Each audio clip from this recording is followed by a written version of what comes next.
Cable TV. Operators association സിഒയുടെ 15ാം സംസ്ഥാന സമ്മേളനത്തിന്റെ ഭാഗമായി സംഘടിപ്പിച്ച ക്രിക്കറ്റ് മത്സരങ്ങൾ ആവേശമായി.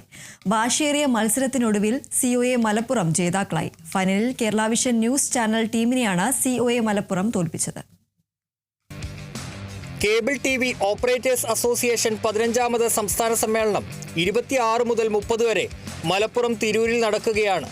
സമ്മേളനത്തിന്റെ പ്രചരണാർത്ഥം തിരൂർ MES ഗ്രൗണ്ടിൽ നടന്ന ക്രിക്കറ്റ് ടൂർണമെന്റിൽ നിരവധി ടീമുകളാണ് മാറ്റുരച്ചത്.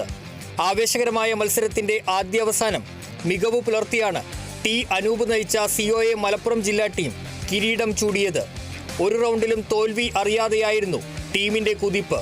കേരള വിഷൻ ന്യൂസ് ടീമാണ് ഫൈനലിൽ സിഒയെ മലപ്പുറത്തോട് തോൽവി വഴങ്ങിയത്. മത്സരങ്ങൾ Tirur MES college principal Madhusoodanan ഉദ്ഘാടനം ചെയ്തു. സിഒയെ സംസ്ഥാന എക്സിക്യൂട്ടീവ് കമ്മിറ്റി അംഗം M. അബൂബക്കർ സിദ്ദിഖ് സ്വാഗതം പറഞ്ഞു. KCCL MD PP Suresh Kumar, SIDCO president K. Vijayakrishnan, COA സംസ്ഥാന എക്സിക്യൂട്ടീവ് കമ്മിറ്റി അംഗം മൻസൂർ എന്നിവർ സംസാരിച്ചു. ടൂർണമെന്റിൽ സിഒയെ മലപ്പുറം ടീം അംഗം ഷാനു മാൻ ഓഫ് ദി ടൂർണമെന്റായി തെരഞ്ഞെടുക്കപ്പെട്ടു. കേരള വിഷൻ ന്യൂസ് ടീമിലെ ധനൂപാണ് ബെസ്റ്റ് ബോളർ.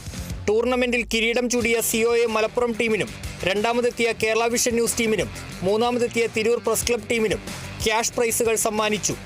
സമാപന സമ്മേളനത്തിൽ സിഒയെ സംസ്ഥാന general secretary PB Suresh, C O A സംസ്ഥാന എക്സിക്യൂട്ടീവ് കമ്മിറ്റി അംഗങ്ങളായ M. Aboobacker Siddique, KV Rajan, programme committee chairman K. Vijayakrishnan, KCCL MD PP Suresh Kumar, Jio star പ്രതിനിധി സുനോജ് കുമാർ, ഉണ്ണികൃഷ്ണൻ സെൻ media, Madanan India today, Muhammad Mustafa times network എന്നിവർ സമ്മാന വിതരണം നിർവഹിച്ചു.